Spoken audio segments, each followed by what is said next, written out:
Hello students, welcome to the magnet brains. मेरा नाम आशीष कपलेश। कैसे हैं आप सब लोग? बढ़िया हो? जोश में हो? बिल्कुल जोश मेंटेन रहना चाहिए क्योंकि फाइनली शॉर्ट आंसर्स क्वेश्चंस करेंगे आज हम लोग। Okay, so one shot revision करा चुका हूं, अब शॉर्ट आंसर्स क्वेश्चंस पाएंगे। और क्वेश्चंस की सिंपल सी फिलॉसफी जो मैं तुम्हें हमेशा से कहता हूं वो ये है कि पेन और पेपर साथ में होना चाहिए, बिकॉज जब भी कोई क्वेश्चन आएगा पहले वीडियो को करोगे पॉज, खुद से करोगे ट्राई एंड फिर चेक करोगे क्या तुम्हारा आंसर मैच करता है कि नहीं करता है। राइट, चलिए भाई, तो शुरू करें क्या फटाफट से? हाँ बिल्कुल, टाइम वेस्ट नहीं करेंगे, जल्दी से शुरू करेंगे। तैयार हो तुम लोग पहले क्वेश्चन के लिए? So here we have the first question. कहा गया है, is a vector necessarily change if it is rotated through an angle? अगर किसी वेक्टर को किसी एंगल पे रोटेट कर दो तो क्या जरूरी है वो वेक्टर चेंज हो जाए? सोचो जरा, क्या होगा किसी अगर वेक्टर को रोटेट कर दे तो? आओ देखते। अगर मैंने किसी वेक्टर को रोटेट कर दिया with some angle theta, so what will happen? Suppose करिए मेरे पास कोई वेक्टर था, ए वेक्टर, ठीक है, इसका डायरेक्शन इधर की तरफ है, मैग्नीट्यूड कुछ भी हो सकता है। अभी इसका मैग्नीट्यूड मान लेते हैं ए है हमारे पास, इसका जो मैग्नीट्यूड है वो मैंने मान लिया कितना है? ए। बहुत बढ़िया, इसका डायरेक्शन इधर की तरफ जा रहा है। अगर मैं कार्टेशियन कोऑर्डिनेट सिस्टम को कंसीडर करता हुआ चलूं, so this can be drawn as like this. मैं कार्टेशियन कोऑर्डिनेट सिस्टम को फॉलो करता हुआ चलूं, so I get this part as along the x axis which is i cap. तो ये जो होगा वो x axis के along होगा, जो हम i cap कहते हैं। ठीक है, तो ये जो वेक्टर है, गायब हो गया ना वेक्टर, कोई बात नहीं, अभी दिखा देते फिर से। तो ये जो वेक्टर है a है वो हमारा x axis पे है। अभी कहां है वो? x axis पे। बहुत बढ़िया। तो भाई ये हमारे पास कार्टेशियन कोऑर्डिनेट सिस्टम, ये एक्स एक्सिस हो गया, इधर वाई एक्सिस हो जाएगा। ये हमारा ए वेक्टर अभी कहां है? एक्स एक्सिस के अलोंग है। तो अगर ए वेक्टर को बोले तो this can be written as A I cap. बोलो हाँ कि ना? सही बात है, बिल्कुल हाँ सही बात है। मैग्नीट्यूड अगर ए है तो this can be written as A I cap. अगर आप इस वेक्टर को रोटेट करते हो थ्रू एन एंगल, किसी भी एंगल पे रोटेट कर दो, मैंने बोला अगर मैं इसको 90 डिग्री रोटेट कर दूं, सो व्हाट विल हैपन? ये वेक्टर जो है इसको मैंने किसी एंगल पे रोटेट किया, मान लो 90 डिग्री पे। सो 90 डिग्री पे रोटेट करने के बाद ये वेक्टर मेरा कुछ ऐसा बन जाएगा। तो इस केस में जो ए वेक्टर होगा इसको कैसे लिखेंगे? ए जे कैप, क्योंकि वाई के अलोंग जो डायरेक्शन होती है वो क्या होती है? जे कैप होती है। तो अगर किसी वेक्टर को आप रोटेट करते हो किसी एंगल पे तो वो डेफिनेटली चेंज हो जाएगा, बिकॉज उसकी डायरेक्शन चेंज हो चुकी है। और भाई वेक्टर तो वैसे भी दो ही चीजों पे डिपेंडेंट है, पहला है मैग्नीट्यूड और दूसरा है डायरेक्शन। अगर दोनों में से कोई भी चीज चेंज हो गई तो वेक्टर ही चेंज हो जाएगा वो। ओके, तो अगर दोनों में से कोई सिंगल चेंज भी चेंज हो जाएगी तो पूरा वेक्टर चेंज हो जाएगा। मैग्नीट्यूड सेम है लेकिन डायरेक्शन चेंज हो चुकी है। सो what will say? Yes, it is necessary that if the vector is rotated through an angle theta, yes it is necessary. Spelling देख लेना एक बार ना। If a vector is rotated, अगर किसी वेक्टर को रोटेट करो एट एन एंगल थीटा पे, it is necessary if a vector is rotated at an angle theta, it will change. या फिर ऐसा लिख सकते हो, if a vector is rotated through at an angle theta, it will necessarily change. ठीक है, तो भाई अगर किसी भी वेक्टर को रोटेट करते हो तो वो नेसेसरी है, जरूरी है, वो चेंज होगा ही होगा, रोक नहीं सकते उसको तुम लोग। ठीक है, तो स्टेटमेंट को थोड़ा सा ऐसे लिख लो, it is necessary that if that, यहां पे दैट है ना, दैट। ठीक है, चलिए भाई बहुत बढ़िया, ये हमारा क्वेश्चन नंबर फर्स्ट कंप्लीट हो गया। नोट कर लिया? पक्का? आ जाओ फिर जल्दी से। अब क्वेश्चन नंबर 1 हुआ कंप्लीट। अब हम आते हैं हमारे अगले क्वेश्चन की ओर, क्वेश्चन नंबर 2 पे। So the question number 2 says, is it possible to add two vectors of unequal magnitude and get zero? अगर दो वेक्टर्स हैं जिनका मैग्नीट्यूड अलग अलग है, क्या ऐसा पॉसिबल हो सकता है कि उनको ऐड करके जीरो मिल जाए? Is it possible to add 3 vectors of equal magnitude and get zero? क्या यह पॉसिबल है कि 3 वेक्टर जिनका इक्वल मैग्नीट्यूड है उनको ऐड करने से जीरो आंसर मिल जाए? चलो चेक कर लेते हैं। देखो भाई, दो वेक्टर के केस में जिनका मैग्नीट्यूड अलग अलग है उनको ऐड करते हो तो रिजल्टेंट क्या बनता है? If two vectors are added, if two vectors are added, तो रिजल्टेंट क्या मिलता है? रिजल्टेंट मिलता था under root of A square plus B square plus 2ab cos theta. क्या यही फॉर्मूला मिला हमारे पास? बिल्कुल। अगर दो वेक्टर्स को ऐड करते हो तो रिजल्टेंट मिलता है under root a square plus B square plus 2ab cos theta. बहुत बढ़िया। अब अगर यहां पे देखा जाए तो इनको जीरो कब बना सकते हो? बहुत कम चांसेस है कि ये जीरो बने, है ना? हां, अगर दो वेक्टर्स को सब्ट्रैक्ट कर दें तो डेफिनेटली चांसेस हो सकते हैं। मतलब कि अगर दो वेक्टर्स की, if direction of two vectors are opposite, just opposite, if direction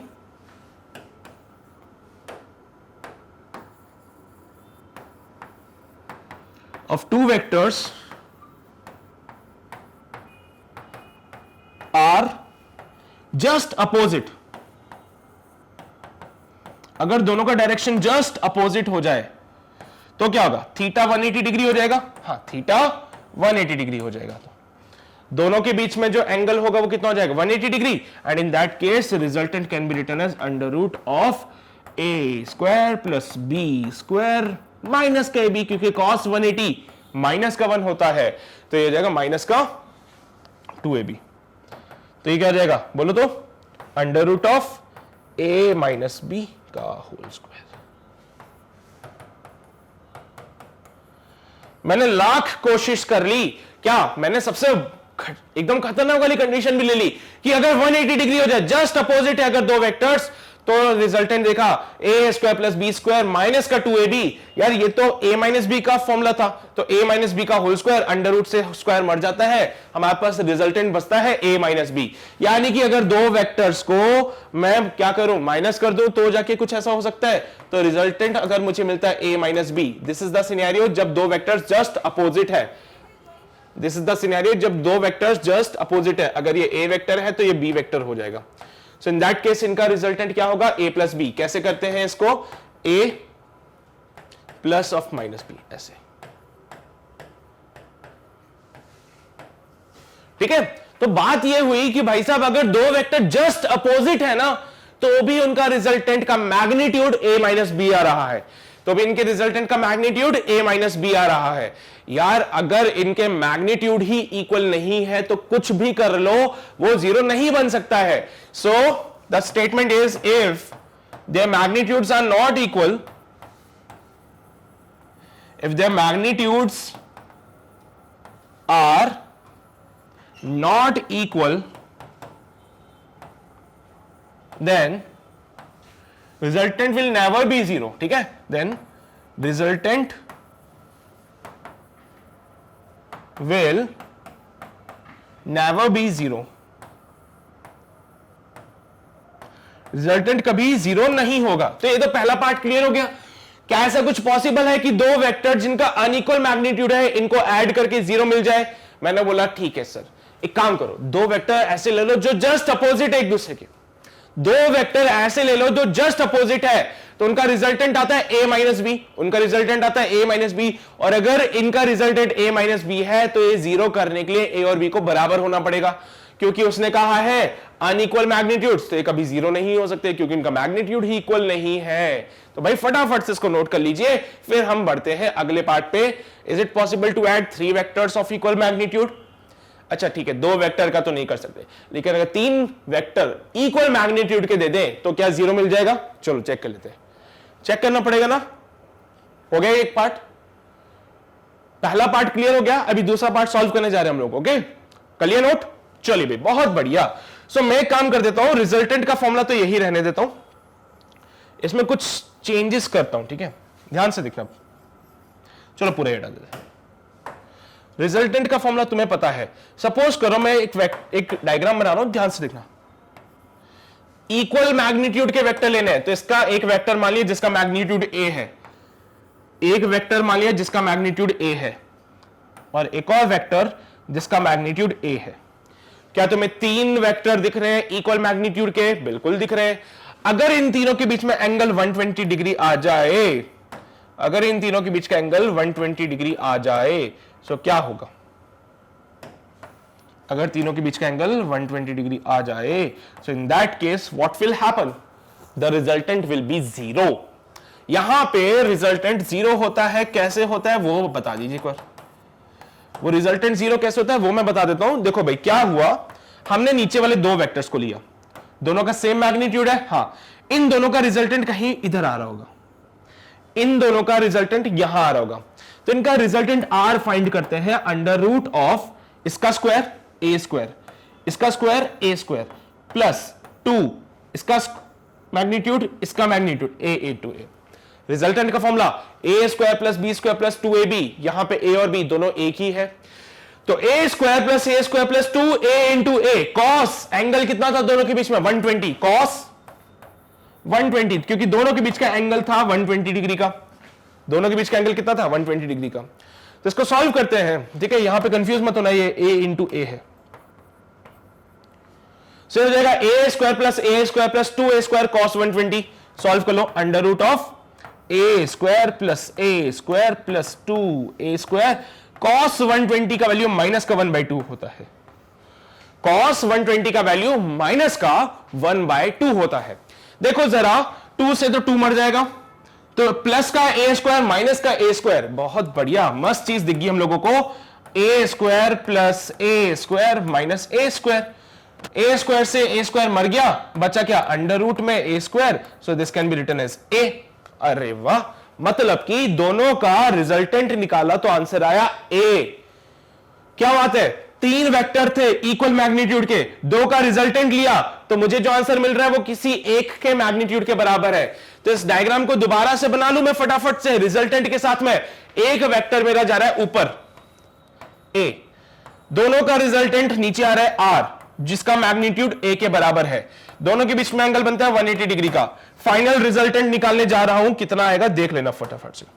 final resultant निकालने जाते हैं अंडर रूट ऑफ ए का मैग्नीट्यूड ए का स्क्वायर, दूसरे का मैग्नीट्यूड ए का स्क्वायर प्लस 2, पहले का मैग्नीट्यूड दूसरे का मैग्नीट्यूड कॉस 180 डिग्री।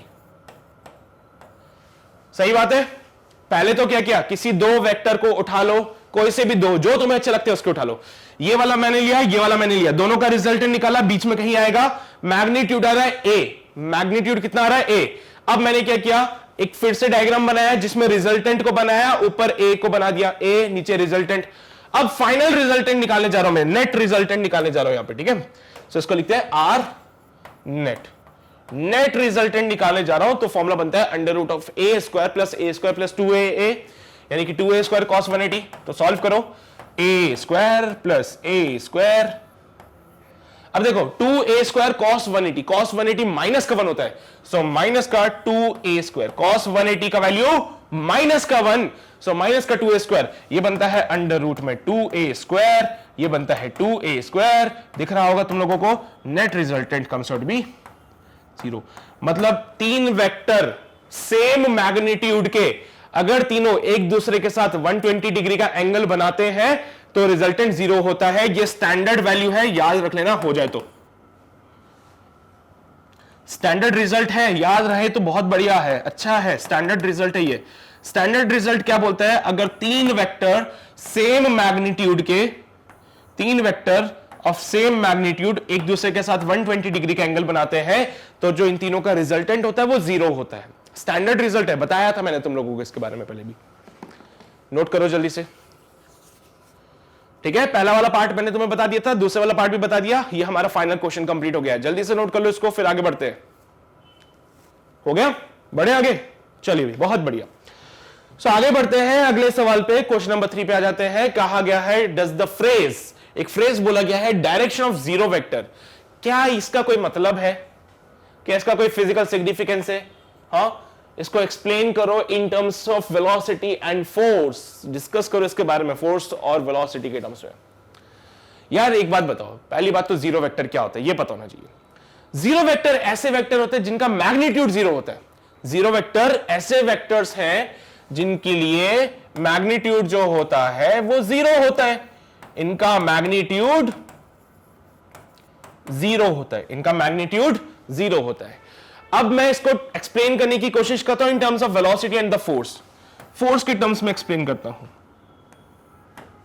ये कोई बॉक्स है, ये कोई आदमी खड़ा है यहां पे,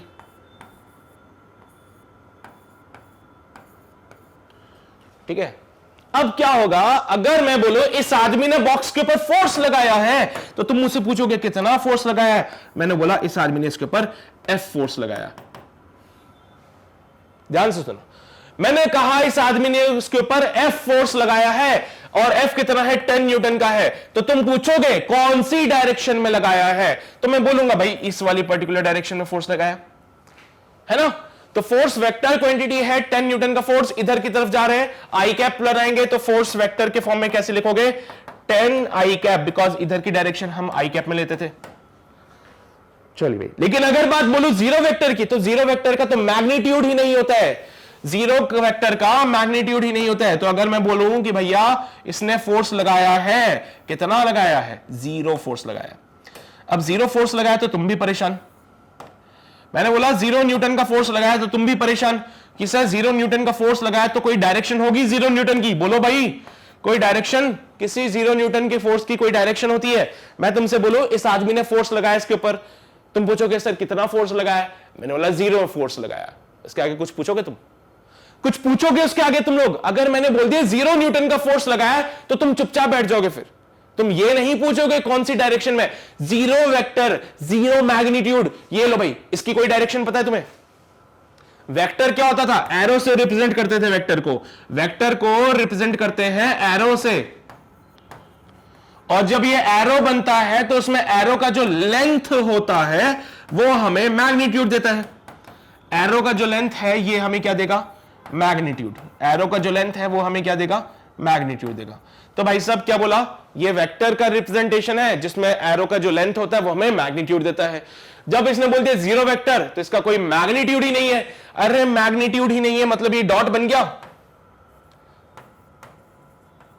अब डॉट का क्या डायरेक्शन बताओगे तुम लोग, कैसे इसको देख के फीलिंग आ रहा है, अच्छा ओहो सर इधर की तरफ ज्यादा दिख रहा है, ये इधर की तरफ डायरेक्शन है, ऐसा कुछ पॉसिबल ही नहीं है, डॉट है सिर्फ। कैसे बताओगे डायरेक्शन का इसके बारे में। सो भाई जो फ्रेज है डायरेक्शन ऑफ जीरो वेक्टर, इसका कोई सिग्निफिकेंस नहीं होता है। फोर्स के टर्म में डिफाइन कर दिया मैंने तुम लोगों को से। मैंने कहा इस आदमी ने बॉक्स के ऊपर 0 न्यूटन का फोर्स लगाया है, तो तुम जब मैंने बोल दिया 0 न्यूटन का फोर्स मतलब कोई फोर्स लगाया ही नहीं। अरे क्या मतलब है 0 न्यूटन का फोर्स, मतलब कोई फोर्स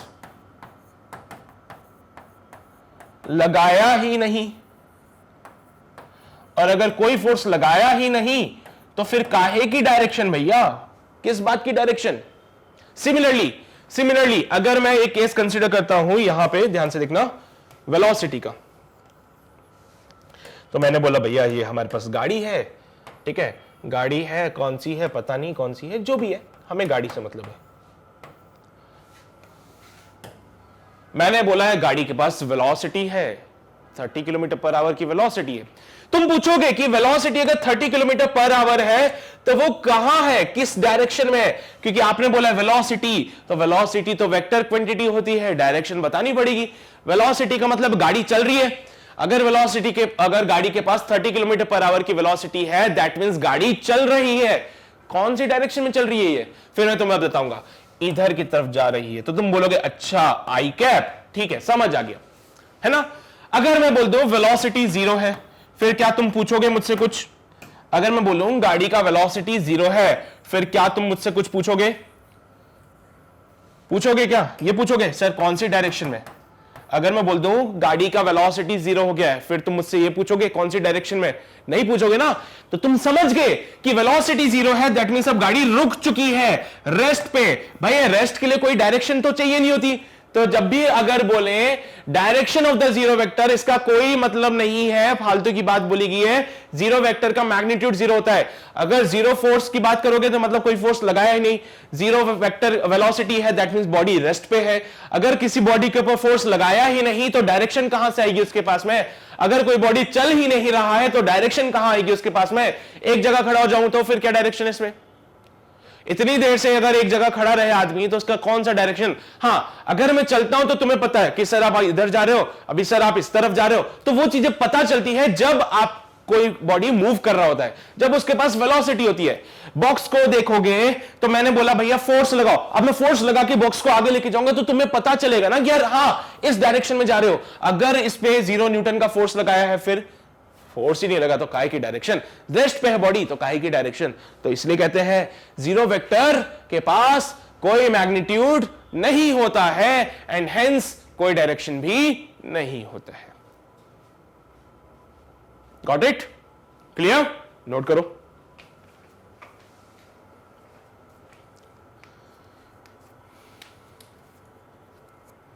डन? बढ़े आगे? ओके चलिए भाई आगे बढ़ते। देखो कहते हैं वो डायरेक्शन के लिए, लेकिन भाई फिजिकल सिग्निफिकेंस असल में उसका कोई मतलब है क्या? असल में तो उसका कोई मतलब नहीं है ना, कहने की बातें हैं। कोई बोले कि भैया वेक्टर है, डायरेक्शन तो होगा इसके पास में। कोई बोलेगा कि जीरो वेक्टर है, भैया वेक्टर है, डायरेक्शन तो होगा ना इसके पास। बोला बता दो भाई डायरेक्शन अगर है, हाँ होगी डायरेक्शन होगी, लेकिन असल में कुछ है क्या इसका? असल में तो कुछ नहीं ना, ये असल वाली बातें हैं।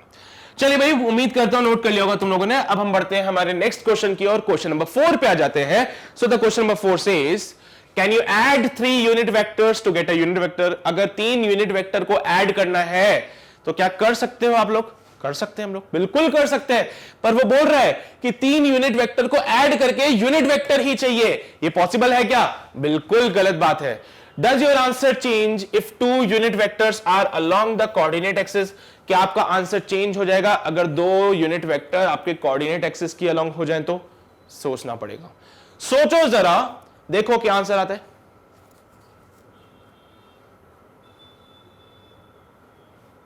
सोचा? हो गया? अच्छा चलो अब मैं सोचवाता हूं तुम लोगों को।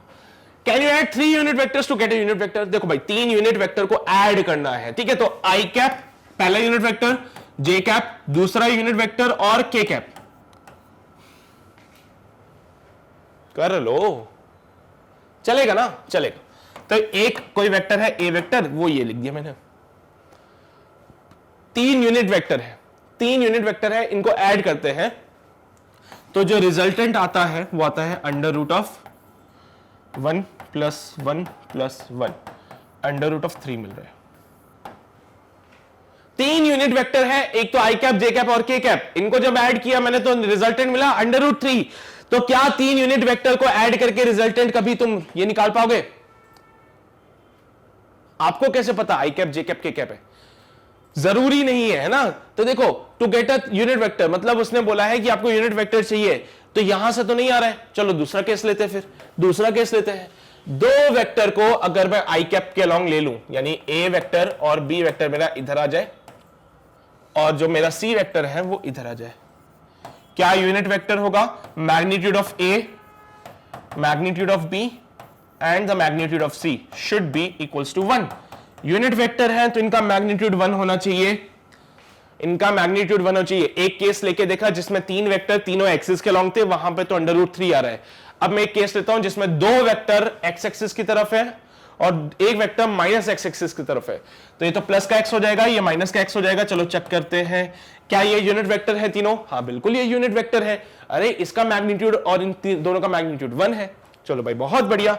अब इनका रिजल्टेंट देखो तो क्या वो यूनिट वेक्टर मिलेगा? Resultant of A and B, A and B is equals to 2। Same direction में डायरेक्ट ऐड कर सकते हो आप लोग, कोई दिक्कत वाली बात नहीं। याद करो मैंने बताया था अगर 2 वेक्टर के बीच में एंगल 0 है, 2 वेक्टर के बीच एंगल अगर 0 है तो डायरेक्ट ऐड कर सकते हो। और अगर यहां पे बात करें नेट रिजल्टेंट की, सो नेट रिजल्ट क्या होगा हमारा?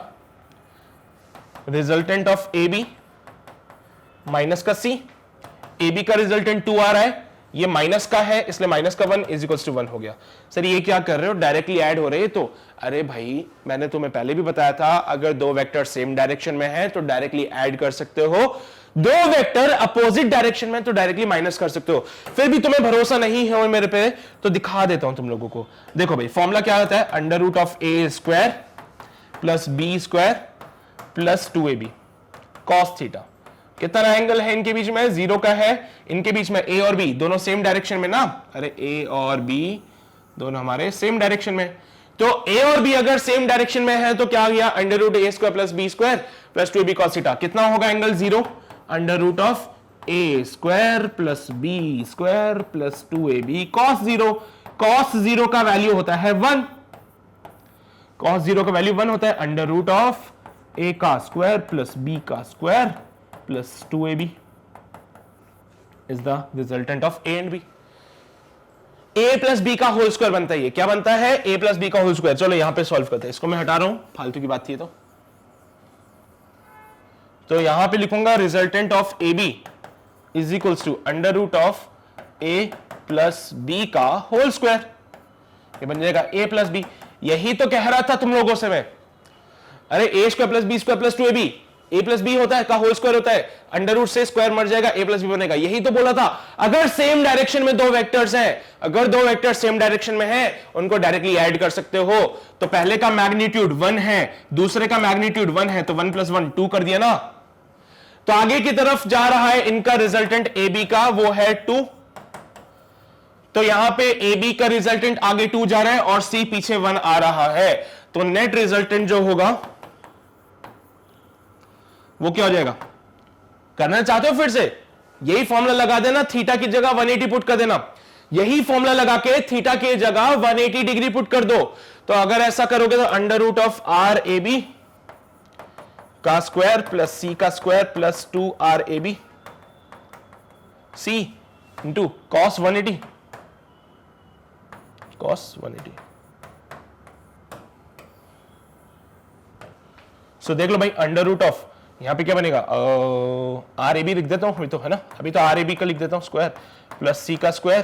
कॉस 180 की वैल्यू माइनस का 1 होता है, कॉस 180 का वैल्यू माइनस का 1 होता है, तो माइनस का 1 अगर करोगे तो माइनस का 2 R A b into c, under root of R A B minus c का होल स्क्वायर, तो हो जाएगा आर ए बी माइनस का सी, यानी कि 2 माइनस 1 बोले तो 1। मिल गया आंसर। पहले हमने क्या कंसीडर किया कि तीनों वेक्टर कोऑर्डिनेट एक्सिस पे है, पहले क्या कंसीडर किया, तीनों वेक्टर कोऑर्डिनेट एक्सिस पे है, तो आंसर मिला अंडर रूट 3। पर ऐसा नहीं है एक जगह के रुक जाओगे, अलग अलग सिचुएशंस को कंसीडर किया। मैंने बोला दो वेक्टर एक्स एक्सिस की तरफ, एक वेक्टर माइनस एक्स एक्सिस की तरफ, ये तीनों यूनिट वेक्टर हैं, तो तीनों का मैग्नीट्यूड 1 है। सॉल्व करके देखो, ए और बी का रिजल्टेंट निकाला, ए और बी का रिजल्टेंट मुझे 2 मिल रहा है, ए और बी का रिजल्टेंट 2 मिल रहा है। फिर मैंने क्या किया भाई, ठीक है, इन दोनों का रिजल्टेंट आगे और ये सी पीछे की तरफ, तो नेट रिजल्टेंट मिलेगा इन दोनों का रिजल्टेंट सी और आर ए बी का, सी और आर ए बी का।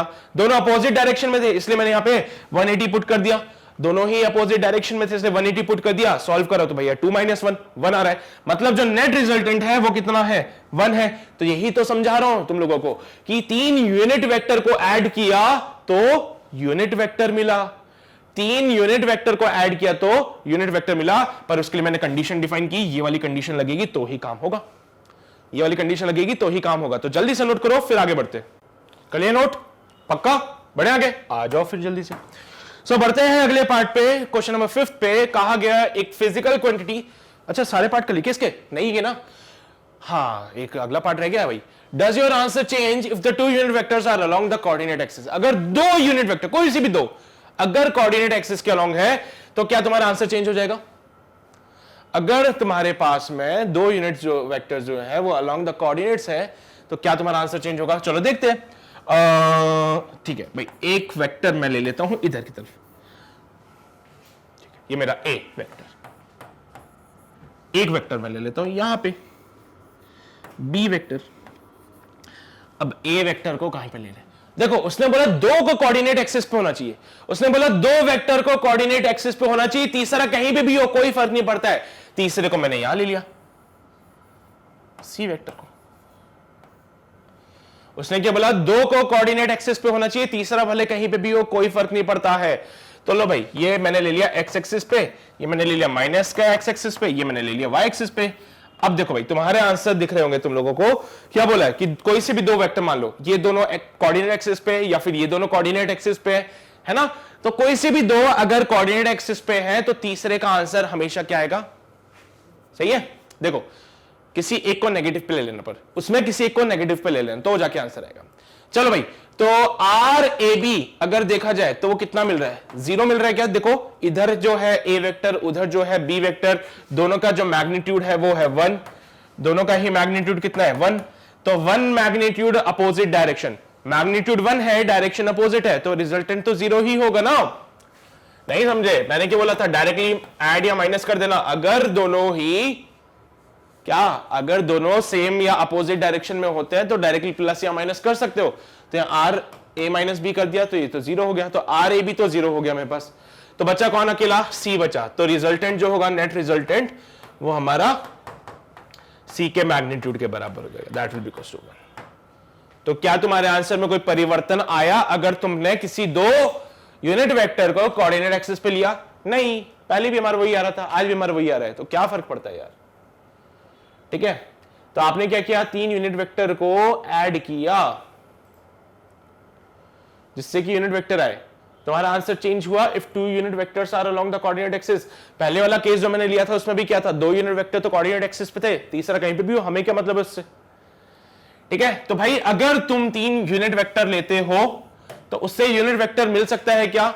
मिल तो सकता है, लेकिन उसके लिए हमें कंडीशंस को डिफाइन करना पड़ेगा। अगर सपोज करो 3 यूनिट वेक्टर तुमने ऐसे ले लिया, ये एक्स एक्सिस वाला, ये वाई एक्सिस वाला और इधर की तरफ जेड एक्सिस वाला, अगर तुमने 3 वेक्टर यूनिट वेक्टर ऐसे लिए हैं तो यहां पे नेट रिजल्टेंट तुम्हें √3 मिलेगा। यहां पे रिजल्टेंट तुम्हें क्या मिलेगा? √3 मिलेगा अगर ऐसे लेते हो तो। लेकिन उसने बोला है कि क्या तुम्हें मिल सकता है, तो हमने बोला हाँ हमें मिल सकता है। तो बताओ भाई कैसे मिलेगा? तो हमने वो कंडीशन बता दी। फिर उसने बोला कि अगर तुम्हारे पास 2 यूनिट वेक्टर्स जो है वो कोऑर्डिनेट के अलोंग हो जाए फिर क्या होगा। तो हमने उसको यही समझाया, हमने यही बोला कि अगर यूनिट वेक्टर्स, अगर जो यूनिट वेक्टर्स है वो अगर पॉजिटिव एक्सिस पे होंगे तो फिर तो नहीं मिलेगा, फिर नहीं मिल सकता है। लेकिन अगर आप कुछ कंडीशंस को डिफाइन कर दो, जैसे ये वाली कंडीशन है, जैसे मैंने एक और कंडीशन डिफाइन की थी पहले वाली, कि जिसमें ये ए वेक्टर इधर था, बी वेक्टर इसके ऊपर यही लाई कर रहा था, यानी ए और बी दोनों सेम डायरेक्शन में थे, और सी वाला इधर था। तो क्या हुआ, 2 वेक्टर कोऑर्डिनेट एक्सिस पे, हाँ बिल्कुल 2 वेक्टर हमारे कोऑर्डिनेट एक्सिस पे हो गए थे, और तीसरा वेक्टर कहीं पे भी हो, क्या फर्क पड़ता है यार। तो सिर्फ एक ही कंडीशन ऐसी रहेगी जिसमें अगर 2 यूनिट वेक्टर आपके कोऑर्डिनेट्स पे हो तो जाके आप ऐसे डिफाइन कर सकते हो केस को। ठीक है, तो ये आपका फाइनल आंसर है। डन, बढ़े आगे, आ जाओ फिर। सो आगे बढ़ते हैं, अगले क्वेश्चन की ओर आते हैं। क्वेश्चन नंबर 5 हमसे कहते हैं कि कोई फिजिकल क्वांटिटी का मैग्नीट्यूड और डायरेक्शन है विच आर नॉट वेक्टर।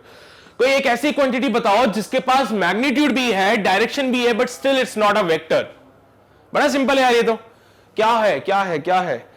ऐसी क्वांटिटीज जिनके पास मैग्नीट्यूड होता है, डायरेक्शन होता है, बट वो वेक्टर नहीं है। वेक्टर होने की खासियत पता है क्या है? अगर कोई वेक्टर है, अगर कोई वेक्टर है तो वो फॉलो करता है वेक्टर लॉ ऑफ एडिशन को।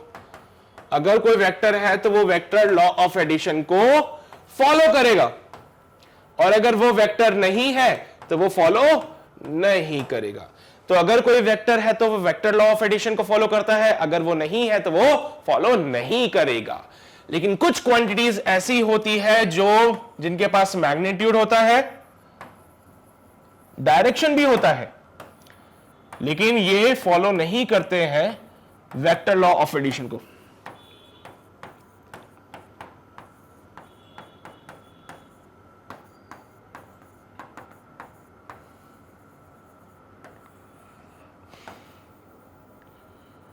ठीक है, तो भैया ये क्वांटिटीज कहलाती है टेंसर क्वांटिटी। ये क्या कहलाती है? टेंसर क्वांटिटी कहलाती है। प्रेशर को भी कंसीडर करते हैं वैसे इसमें कुछ लोग, ठीक है, तो प्रेशर को भी कंसीडर कर सकते हो, बट प्रेशर के लिए हम इसलिए नहीं बोलते क्योंकि प्रेशर की डायरेक्शन फिक्स रखते हैं हम लोग ऑलवेज। प्रेशर तभी होता है जब वो सरफेस के परपेंडिकुलर है। प्रेशर हमेशा सरफेस के परपेंडिकुलर ही लगता है, ठीक है, तो इसलिए हम उसको डिफाइन नहीं करते, इसलिए हम उसकी सिर्फ मैग्नीट्यूड देते हैं, तो हम प्रेशर को स्केलर ही मानते हैं। ठीक है, वैसे तो टेंसर में काउंट करते हैं कुछ लोग इसको, पर प्रेशर की डायरेक्शन क्या होती है? Always perpendicular to the surface, तो उसका डायरेक्शन फिक्स्ड है, इसलिए जो भी डीलिंग करोगे उसके मैग्नीट्यूड से करोगे। लेकिन करंट में, करंट सबसे सही केस है, बिकॉज करंट में मैग्नीट्यूड भी चेंज हो सकता है, डायरेक्शन भी चेंज हो सकता है। प्रेशर में कभी डायरेक्शन को चेंज नहीं कर सकते। किसी पे अगर प्रेशर लगाना है तो वो उसके सरफेस के परपेंडिकुलर ही लगेगा। So make sure current is the best example for this part. ठीक है, करंट हमारा इसका सबसे सही एग्जांपल है। सो हाँ, हमारे पास एक ऐसी फिजिकल क्वांटिटी है जिसके पास मैग्नीट्यूड भी है, डायरेक्शन भी है, पर क्योंकि वो वेक्टर लॉ ऑफ एडिशन को फॉलो नहीं करता है इसलिए वो वेक्टर नहीं है। वेक्टर के लिए ये दोनों चीजें जरूरी है, लेकिन ज्यादा जरूरी ये है कि वो वेक्टर लॉ ऑफ एडिशन को फॉलो करे। किसी भी वेक्टर के लिए मैग्नीट्यूड और डायरेक्शन होना इंपॉर्टेंट है, बट ज्यादा इंपॉर्टेंट है कि वो वेक्टर लॉ ऑफ एडिशन को फॉलो करे। तो अगर वो फॉलो नहीं करता है तो वो हमारी इस काउंट में नहीं आएगा। ठीक है, तो ले भाई जल्दी से लिख लो इसका एग्जांपल। आंसर क्या आएगा? Current, electric current. हो गया, डन, बढ़े आगे। अच्छा जी, तो आफ्टर दिस क्वेश्चन नंबर 5 जल्दी से बढ़ते हैं क्वेश्चन नंबर 6 की तरफ, जो कि कहता है कि इनमें से कौन सा स्टेटमेंट ज्यादा एप्रोप्रिएट है। स्टेटमेंट पहला क्या बोलता है? Two forces are adding using the triangle rule because force is a vector quantity. बोलता है दो फोर्सेस को आप ट्रायंगल रूल के हिसाब से ऐड कर सकते हो बिकॉज जो फोर्स होता है वो वेक्टर क्वांटिटी होता है। दूसरा बोलता है फोर्स एक वेक्टर क्वांटिटी है इसलिए दो फोर्सेस को ट्रायंगल रूल से ऐड किया जाता है। बिल्कुल, कौन सा स्टेटमेंट सही होगा ये बताना है आपको। ठीक है, फोर्स एक वेक्टर क्वांटिटी है क्योंकि दोनों को ट्रायंगल रूल से ऐड कर रहे हैं। बी वाला स्टेटमेंट ये कहता है।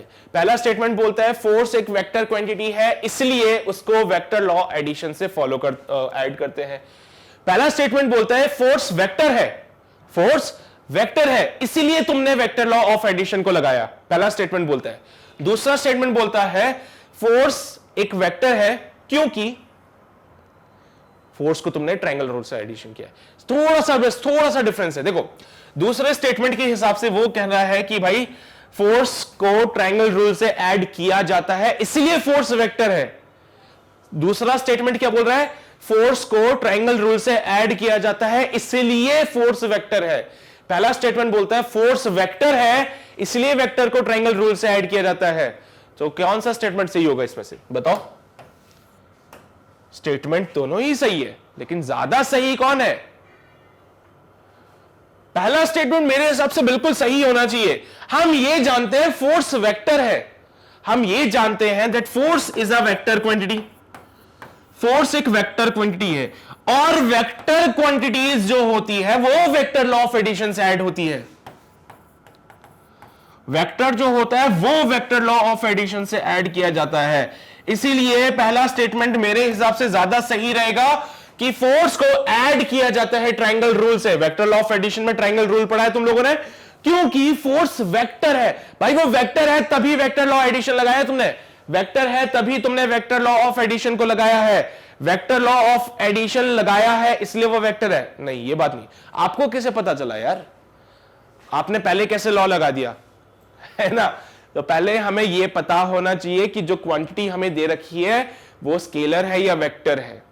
अगर वो वेक्टर है तो वेक्टर लॉ ऑफ एडिशन लगाओगे ना।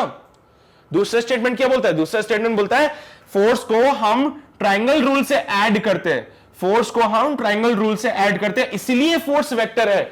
अरे इसको कैसे पता चला कि फोर्स को हम इससे यूज ऐड कर रहे हैं? ये बात गलत है। गलत नहीं है, ये भी सही है, लेकिन मोर एप्रोप्रिएट हमारी कौन सी रहेगी कि फोर्स एक वेक्टर है, फोर्स एक वेक्टर है इसीलिए हमने फोर्स को ऐड करने के लिए ट्रायंगल रूल का यूज किया है। ये बिल्कुल सही स्टेटमेंट है, एप्रोप्रिएट, मोर एप्रोप्रिएट आंसर। दूसरा स्टेटमेंट बोलता है कि फोर्स को वेक्टर लॉ से ऐड करते हो, फोर्स को वेक्टर लॉ से ऐड करते हो इसलिए फोर्स वेक्टर है। पहले में बोलता है फोर्स वेक्टर है इसलिए ट्रायंगल रूल लगाते हो, दूसरा बोलता है ट्रायंगल रूल लगाया इसलिए फोर्स वेक्टर है। ऐसा नहीं होता है भाई, ये गलत बात है। हमें पहले यह पता होता है कि वो वेक्टर है कि नहीं, पहले हमें यह पता होता है कि वो वेक्टर है कि नहीं, उसके बाद हम ट्रायंगल रूल लगाते हैं, है ना? लिख लेना यहाँ पे, ये ट्रायंगल रूल यही है। भूल गए होंगे आधे से ज्यादा बच्चे तो भाई ये ट्रायंगल रूल यही है जिसमें बोलता है कि vector law of addition, sorry, दो वेक्टर्स को ऐड करने के लिए, है ना? चलिए भाई, बहुत बढ़िया, अच्छा क्वेश्चन था। बस छोटा सा डिफरेंस और ये क्वेश्चन पूरा घूम जाता है। कर लिया नोट? तो हमें पहले ये पता होता है कि फोर्स वेक्टर है ना? हमें पहले ये पता है कि फोर्स वेक्टर है और ये वेक्टर है इसीलिए वेक्टर लॉ ऑफ एडिशन लगाते हैं। और ये बात सही है पर इतनी ज्यादा सही नहीं है। ऊपर वाले के रेस्पेक्ट में वो थोड़ा कम हो गई, है ना? कि फोर्स को वेक्टर लॉ ऑफ एडिशन से ऐड करते हो, अच्छा फोर्स को वेक्टर लॉ ऑफ एडिशन से ऐड करते हैं इसलिए फोर्स वेक्टर है। हाँ सही है, लेकिन इतनी ज्यादा सही भी नहीं है। ठीक है, तो ए वाला ऑप्शन हमारा मोर एप्रोप्रिएट रहेगा। क्लियर होगी बातें सारी? क्लियर हो गई बातें? पक्का ना? बढ़े आगे? ओके सो आगे बढ़ते हैं क्वेश्चन नंबर 6 के बाद अब आते हैं हम क्वेश्चन नंबर 7 पे। तो question number 7 says can you add two vectors representing the physical quantities having different dimension. क्या तुम दो वेक्टर्स को ऐड कर सकते हो? क्या तुम दो वेक्टर्स को ऐड कर सकते हो जो कि रिप्रेजेंट कर रही थी फिजिकल क्वांटिटीज को जिनका अलग अलग डायमेंशन है? कर सकते हो क्या तुम लोग? जैसे एग्जाम्पल मैं तुम्हें समझा देता हूं, एग्जाम्पल ले लेते हैं, रुको ध्यान से देखना। तो तुम्हारा एग्जाम्पल ये कहता है कि अगर तुमसे कोई बोले कि फोर्स को ऐड कर दो वेलोसिटी के साथ में, कर दोगे ना? दोनों ही क्या है? वेक्टर है। दोनों ही क्या है? वेक्टर है। और अगर ये वेक्टर है तो डेफिनेटली सर इनको ऐड कर सकते हो। नहीं रुको, दो वेक्टर दो अलग अलग फिजिकल क्वांटिटीज को बता रहे हैं। हाँ बिल्कुल बता रहे हैं। क्या इनको ऐड कर सकते हो? फोर्स को वेलोसिटी से के साथ 5 न्यूटन में 5 मीटर पर सेकंड ऐड कर दो, क्या आंसर बनता है? यही लिखते हो ना, 10 न्यूटन मीटर पर सेकंड, ऐसे लिखते हो ना? हाँ ये लिखते हो 5 newton plus 5 metre per second equals to 10 newton metre per second. अरे गलत है भैया, ऐसा कभी नहीं हो सकता है। ठीक है, दुनिया बर्बाद हो जाएगी अगर ऐसी चीजें होने लगी तो भाई फिजिक्स के कुछ रूल हैं और उनमें से एक रूल ये भी कहता था only those quantities can be added,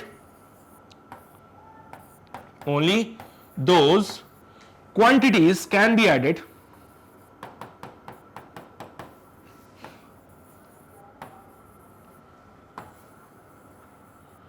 which have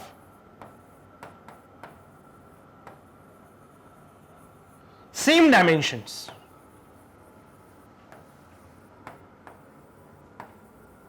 सिर्फ उन्हीं क्वांटिटीज को ऐड कर सकते हैं जिनमें सेम डायमेंशन हो। जैसे कि वेलोसिटी को वेलोसिटी के साथ ऐड कर सकते हो। हाँ बिल्कुल कर सकते हैं। वेलोसिटी में वेलोसिटी ऐड कर सकते हो, मास के अंदर मास को ऐड कर सकते हो, लेंथ के अंदर लेंथ के और टाइम के अंदर टाइम को ऐड कर सकते हो। लेकिन ये नहीं करना मास और टाइम को ऐड कर दिया तुम लोगों ने ना, ये पॉसिबल नहीं है। तो एडिशन सिर्फ उन्हीं क्वांटिटीज का हो सकता है जिनके सेम डायमेंशन होते हैं। जिनके अलग डायमेंशन है उनको ऐड करना पॉसिबल नहीं है। फिर भले वो स्केलर है भले वो वेक्टर है, कोई फर्क नहीं पड़ता उससे। ठीक है, तो भैया कोई फर्क नहीं पड़ता स्केलर है या वेक्टर है, फर्क पड़ता है डायमेंशन से। सेम डायमेंशन होगा तो ही ऐड करोगे, डिफरेंट डायमेंशन है तो ऐड नहीं कर सकते हो। लिख लेना ये बात। तो ये तो पहला वाला पार्ट हो गया। अगला पार्ट बोलता है can you multiply two vectors. ये जो रूल लगाया गया है वो सिर्फ प्लस और माइनस के लिए है। जो ये रूल बताया ना तुम्हें सेम डायमेंशन वाला, ये प्लस और माइनस के लिए है। दो क्वांटिटीज जिनके सेम डायमेंशन है उनको या तो तुम प्लस कर सकते हो या उनको तुम माइनस कर सकते हो। दो क्वांटिटीज जिनके सेम डायमेंशन है उनको या तो तुम प्लस कर लो या फिर माइनस कर लो। ये बात सही है बिल्कुल। लेकिन मल्टीप्लाई डिवाइड के लिए कोई रूल नहीं है। किसी को भी किसी के साथ मल्टीप्लाई कर सकते हो, किसी को भी किसी के साथ डिवाइड कर सकते हो। जैसे कि आओ बताते, पहले ये नोट कर लो। नोट कर लिया? हो गया नोट? बढ़िया, बहुत बढ़िया। आओ फटाफट से एग्जांपल बताता हूं। एग्जांपल देखना फटाफट से। हम बोलते थे फोर्स को मास अपॉन एक्सेलरेशन। नहीं, अरे यार क्या बोल रहे सर, इनटू एक्सेलरेशन। हाँ चलो भूल गया था। फोर्स को लिखते हैं मास इनटू एक्सेलरेशन। फोर्स को लिखते हैं मास इनटू एक्सेलरेशन। भैया ये मास है, ये है एक्सेलरेशन। दोनों के डायमेंशंस अलग अलग हैं। एक का डायमेंशन m है, एक का डायमेंशन LT-2 है। इनको प्लस नहीं कर सकते, माइनस नहीं कर सकते, बट मल्टीप्लाई बिल्कुल कर सकते हो, डिवाइड भी कर सकते हो। जैसे कि मास को क्या लिखोगे? मास को लिखोगे फोर्स अपॉन एक्सेलरेशन। तो देखो फोर्स एक अलग फिजिकल क्वांटिटी है, एक्सेलरेशन एक अलग फिजिकल क्वांटिटी है। तो दोनों को आप मल्टीप्लाई डिवाइड करो चलेगा, लेकिन प्लस माइनस करने के लिए सेम डायमेंशन होना चाहिए। प्लस माइनस करने के लिए सेम डायमेंशन होना चाहिए। तो ये था तुम्हारा क्वेश्चन नंबर 7। तो पहले वाले पार्ट का आंसर तो आएगा नो, दूसरे वाले पार्ट का आंसर आएगा यस। पहले वाले पार्ट का आंसर क्या आएगा? नो। दूसरे वाले पार्ट का आंसर आएगा यस। दैट्स इट, ये था तुम्हारा आंसर। हो गया? समझ आ रही है बातें? अच्छा देखो, कहीं पे भी कोई दिक्कत है तो तुम कमेंट सेक्शन में डाल दिया करो, मैं देख के तुम्हें रिप्लाई कर दूंगा पे। बाकी ये पार्ट जरूरी है समझना, और कोई डाउट है तो उसको क्लियर करना। ओके चलो यार, ये तो हो गया क्वेश्चन नंबर 7 कंप्लीट। अब 8th पे आ जाओ। बोला गया क्या? Can a vector have 0 components along a line and still have non zero magnitude. किसी वेक्टर के जीरो कंपोनेंट्स हो किसी लाइन के along and still have non zero magnitude. एक वेक्टर है जिसका कंपोनेंट अलोंग अ लाइन, किसी लाइन के अलोंग जीरो कंपोनेंट है, बट स्टिल उसके पास नॉन जीरो मैग्नीट्यूड है। क्या ऐसा कुछ पॉसिबल हो सकता है? कैसे करें, सोचना पड़ेगा। अगर कोई वेक्टर कंपोनेंट एक्सिस के अलोंग है तो फिर क्या जरूरत है उसके कंपोनेंट्स करने की? सोचा कभी? चलो सोचो, सोच लिया? अब मैं बताऊं, देखो भाई क्या है, अगर कोई वेक्टर ऑलरेडी किसी एक्सिस पे लाई करता है तो भाई क्या होगा, जैसे कि सपोज करो मेरे पास ये वेक्टर है, ये एक्स एक्सिस हो गया, ये वाई एक्सिस हो गया। एक्स एक्सिस की तरफ डायरेक्शन लेते हैं आई कैप वाली, वाई एक्सिस की तरफ डायरेक्शन लेते हैं जे कैप वाली। अब मेरे पास एक वेक्टर है, ये वेक्टर ए, ये हो जाएगा ए आई कैप। बहुत बढ़िया। इस वेक्टर का वाई के अलोंग जो कंपोनेंट है, एक्स के अलोंग कंपोनेंट ये है, वाई के अलोंग जो कंपोनेंट है वो है जीरो। ये जो वेक्टर है एक्स के अलोंग कंपोनेंट है, वाई के अलोंग कंपोनेंट जीरो है, तो क्या इसका मैग्नीट्यूड जीरो हो जाएगा? हाँ, नहीं तो इसका जो मैग्नीट्यूड है वो हमारा है ए के बराबर। नहीं आए समझ तो मैं इसको नंबर से ले लेता हूं, नंबर से ले लेता हूं। एक वेक्टर है ए 5 आई कैप, वेक्टर है ए 5 आई कैप। अब ये वेक्टर जो है वो एक्स एक्सिस की तरफ है, इसका कंपोनेंट वाई के अलोंग कितना होगा? जीरो। तो भाई साहब क्या इसका मैग्नीट्यूड जीरो हो गया क्या? नहीं तो मैग्नीट्यूड तो इसका कितना आ रहा है? 5। मैग्नीट्यूड कितना है? 5 है। हाँ, वाई के अलोंग कंपोनेंट जीरो हो गया है, लेकिन इसका ये मतलब थोड़ी कि वेक्टर ही जीरो हो गया है। तो किसी वेक्टर का अगर कंपोनेंट जीरो है किसी लाइन के अलोंग तो उसका जो मैग्नीट्यूड होता है वो नॉन जीरो होता है। बिल्कुल सही बात है, ये बिल्कुल सही बात है, क्योंकि अगर किसी कंपोनेंट के अलोंग वेक्टर जीरो हो जाता है तो इसका ये मतलब नहीं कि वेक्टर खत्म हो गया, अभी दूसरा कंपोनेंट जिंदा है। ठीक है, दूसरे कंपोनेंट जिंदा है, वो आंसर देंगे तुम्हें। तो यहां पे मैंने एक एग्जांपल लिया ए वेक्टर का जो कि एक्स एक्सिस की तरफ था। एक वेक्टर है ए जो एक्स एक्सिस की तरफ है, इस ए वेक्टर का वाई के अलोंग कंपोनेंट जीरो है, तो इसका यह मतलब थोड़ी होगा कि इसके पास में मैग्नीट्यूड जीरो हो जाएगा। इसका मैग्नीट्यूड कितना है? 5 है। So a vector having the zero component along a line and still have a non zero magnitude, yes it is possible. बिल्कुल पॉसिबल है यार, ये तुम्हारे सामने एग्जांपल, जल्दी से नोट करो, आगे बढ़ते हैं।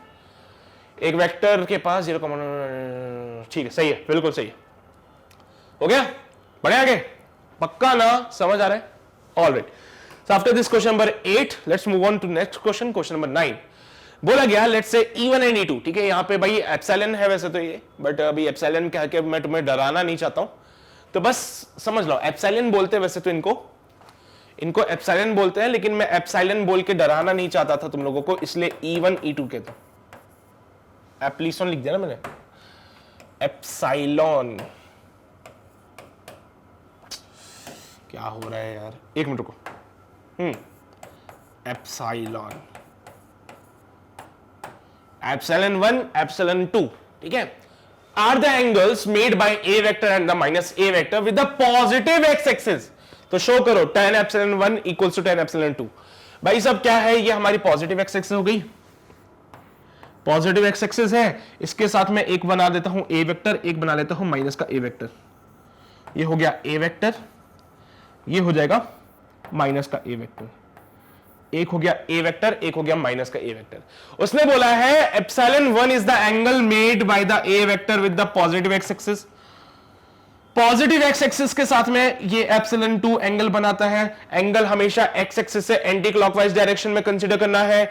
यहां पे देखो एक्स एक्सिस से एंटी क्लॉकवाइज डायरेक्शन में, यहां पे एक्स एक्सिस से एंटी क्लॉकवाइज डायरेक्शन में हमने डिफाइन किया है। तो जरा बताओ क्या tan एप्सिलॉन 1 को tan एप्सिलॉन 2 लिख सकता हूं क्या मैं? Since epsilon 1 equals to epsilon 2, क्यों है ये? बिकॉज चलो एप्सिलॉन 1 इक्वल्स टू एप्सिलॉन 2 है बिकॉज दे आर, क्या बोलते हैं इनको? ऑल्टरनेट एंगल्स, ऑल्टरनेट एंगल्स बोलते ना। या फिर वर्टिकली अपोजिट एंगल से ये। अच्छा सुनो, ऐसे वाले एंगल्स कौन से होते हैं? ये वाले वर्टिकली अपोजिट एंगल से। क्या ये देख लो फटाफट, मेरे हिसाब से तो वर्टिकली अपोजिट एंगल्स होने चाहिए।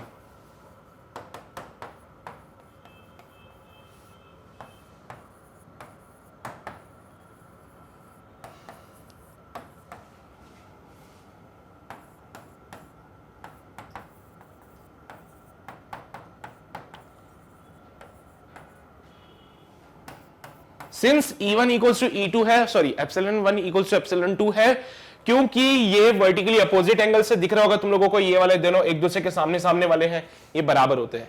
वर्टिकली अपोजिट एंगल्स जो होते हैं वो इक्वल होते हैं, तो ε1 इक्वल्स टू ε2 है, so definitely tan ε1 equals to tan ε2 होगा। एग्जांपल के तौर पे समझ लो, अगर ये 45 डिग्री आ रहा है तो ये भी 45 डिग्री ही होगा, और अगर यहां पे ऐसी बात है सो ऊपर का tan 45 डिग्री बराबर होगा नीचे के tan 45 डिग्री के। यही बात समझाना चाहता था मैं तुम लोगों को बस। एग्जाम्पल के तौर पे मान लो अगर ये 45 है तो ये भी 45 बनेगा, तो ऊपर अगर tan 45 करोगे तो नीचे भी tan 45 1 होते हैं, है ना? कितना होता है? 1 होता है। तो भाई दोनों का आंसर सेम है, यही समझाना बस। हो गया खत्म, यही था बस। ठीक है, नोट कर लिया होगा? पक्का नोट किया? कर लो भाई, कर लो नोट कर लो। डन, चलो बहुत बढ़िया, शाबाश। आगे है कुछ और? हाँ बिल्कुल है। Is the vector sum of the unit vectors I cap and J cap a unit vector? दो यूनिट वेक्टर का सम क्या हमें यूनिट वेक्टर मिल सकता है? If no, then can you multiply this sum by any scalar number to get a unit vector? भाई दो vectors है I cap और J cap। इस बार उसने वेक्टर डिफाइन कर दिया। पिछले क्वेश्चन में जब हम सॉल्व कर रहे थे वहां पे उसने वेक्टर डिफाइन नहीं किए थे, उसने बोला था 3 यूनिट वेक्टर है। आज उसने वेक्टर डिफाइन कर दिया, एक तो I cap और एक J cap है।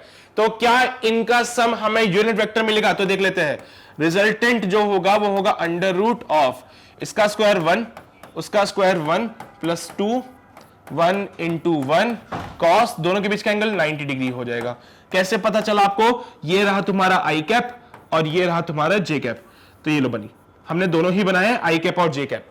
तो इनका रिजल्टेंट जो होगा वो इनके बीच में कहीं जाएगा ऐसे। रिजल्टेंट का formula under root of A square plus B square plus 2ab cos theta. यही फॉर्मूला लगाते थे हम लोग, a square plus B square plus 2ab cos theta. A वाला जो है हमारे पास में वो आई कैप है, बी वाला जो है हमारे पास वो जे कैप है। तो इनका मैग्नीट्यूड जो होगा, तो वो कितना होगा? बी का मैग्नीट्यूड 1, ए का मैग्नीट्यूड 1। तो जरा पुट कर दो मैग्नीट्यूड को, 1 प्लस 1 प्लस 2। अरे यार लो, ठीक है, खुश हो? ए का स्क्वायर प्लस बी का square plus 2ab cos theta, दोनों के बीच का एंगल 90 डिग्री बन रहा है यार। cos 90 0 होता है, मार डालो। cos 90 0 होता है इसलिए मार डाला। अंडर रूट में 1 का स्क्वायर 1 प्लस 1 और आगे 0, तो हो जाएगा अंडर रूट ऑफ 1 प्लस 1 यानी अंडर रूट ऑफ 2। क्या दो यूनिट वेक्टर आई कैप और जे कैप, इनका रिजल्टेंट एक यूनिट वेक्टर मिला? क्या नहीं मिला। कितना मिला? अंडर रूट 2 मिला हमें। तो vector sum of the unit vector I cap and J cap gives you under root 2। अब इस रिजल्टेंट को किसी स्केलर नंबर से मल्टीप्लाई कर दो जिससे यूनिट वेक्टर आ जाए। तो जो रिजल्टेंट हमारा आया आर, इसको अगर मैं 1 बाय अंडर रूट 2 से मल्टीप्लाई कर दूं, जो रिजल्टेंट मुझे मिला है उसको अगर 1 बाय अंडर रूट 2 से मल्टीप्लाई कर दूं, सो आंसर मिलेगा under root 2 into 1 by under root of 2 is equals to 1। हाँ सही है। तो पहला पार्ट तुमसे पूछता है is the vector sum of I cap and J cap I unit vector, तो उसको बोला नो, क्योंकि हमारा आंसर अंडर रूट 2 आ रहा है, तो इसका आंसर आएगा no. If no, can you multiply this sum by a scalar number? हमारा आंसर नो आया ना? हाँ, तो अब इसको किसी स्केलर नंबर से मल्टीप्लाई करना है। तो ये जो रिजल्टेंट मुझे आर मिला था, इसको अगर मैं 1 बाय अंडर रूट 2 से मल्टीप्लाई कर दूं तो क्या मुझे 1 मिलेगा? हाँ बिल्कुल 1 मिलेगा। 1 मिलने का मतलब है मुझे एक यूनिट वेक्टर मिल जाएगा। 1 मिलने का मतलब है मुझे एक यूनिट वेक्टर मिल जाएगा। मतलब आर जो आपने लिया था क्या होगा वो देखो, ए वेक्टर प्लस बी वेक्टर, तो ये हो जाएगा आई कैप प्लस जे कैप। तो जो रिजल्ट ये आर वेक्टर है वो ए प्लस बी था और ये आई कैप प्लस जे कैप, क्योंकि ए आई कैप था बी जे कैप था। इसको अगर मैं 1 बाय अंडर रूट 2 से मल्टीप्लाई कर दूं तो मुझे आंसर मिल जाएगा। यानी कि अगर मैं आर वेक्टर को ऐसे लिखूं, i cap plus j cap by under root 2 और ये अंडर रूट 2, तो मुझे अपना यूनिट वेक्टर मिल जाएगा। तो फिर मुझे क्या मिलेगा? यूनिट वेक्टर मिल जाएगा। समझ आई बातें? अगर ऐसा करूंगा तो जाके मुझे यूनिट वेक्टर मिल जाएगा, अगर ऐसा नहीं करूंगा, अंडर रूट से मल्टीप्लाई नहीं करूंगा, तो जाके मुझे ये पार्ट नहीं मिलेगा। ध्यान रहेगी बातें पक्के से? तो ये लो भाई, तुम्हारा पहले वाले केस में जो उसने बोला था कि सम ऑफ टू यूनिट वेक्टर, तो आई कैप प्लस जे कैप कर दिया, तो इसका रिजल्टेंट आया अंडर रूट 2। लेकिन अगर इसके रिजल्टेंट को अंडर रूट 2 से मल्टीप्लाई 1 बाय अंडर रूट 2 से मल्टीप्लाई कर दूंगा, तो जाके मुझे यूनिट वेक्टर मिलेगा। इसका चाहो तो करके देख लेना, इसका रिजल्टेंट देखो, निकाल के बता भी देता हूं तुम लोगों को, भरोसा नहीं हो तो। Under root of 1 by root 2 का स्क्वायर 1 बाय 2, 1 बाय रूट 2 का square 1 by 2 plus 2 into 1 by root 2 into 1 by root 2 cos 90। ये फिर से 0 हो जाएगा। 1 बाई 2 प्लस 1 बाई 2 करोगे तो 1 मिलता है, ठीक है। 1 बाई 2 प्लस 1 बाई 2 करोगे तो 1 मिलता है। cos 90 था, पूरा पार्ट 0 हो जाएगा, तो ये 1 आ गया। फिर से जल्दी से नोट कर लो, फिर हम आगे बढ़ते हैं। ठीक है भाई, कर लिया नोट? हो गया, समझ आ गया होगा अब तो भाई क्या बोला गया था कि अगर दो यूनिट वेक्टर्स को आप ऐड कर देते हो तो आंसर मैच नहीं करेगा।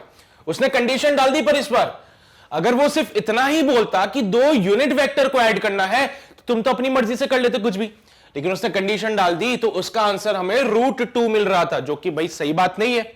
उसने बोला था यूनिट वेक्टर होना चाहिए, तो पहले वाले पार्ट का आंसर नो बोल दिया। फिर उसने बोला अगर तुम्हारा आंसर नो आता है तो चलो खुद ही आंसर करके बता दो तुम अपने हिसाब से। तो हमने दिमाग लगाया, उसने बोला अगर नो आ रहा है तो अपने हिसाब से मल्टीप्लाई वगैरह कर लो, जो कुछ करना है। हमने 1 बाय रूट 2 से मल्टीप्लाई कर दिया, जो रिजल्टेंट मिला उसको 1 बाय रूट 2 से मल्टीप्लाई किया, सॉल्व किया, तो फिर से हमें यूनिट वेक्टर मिल गया।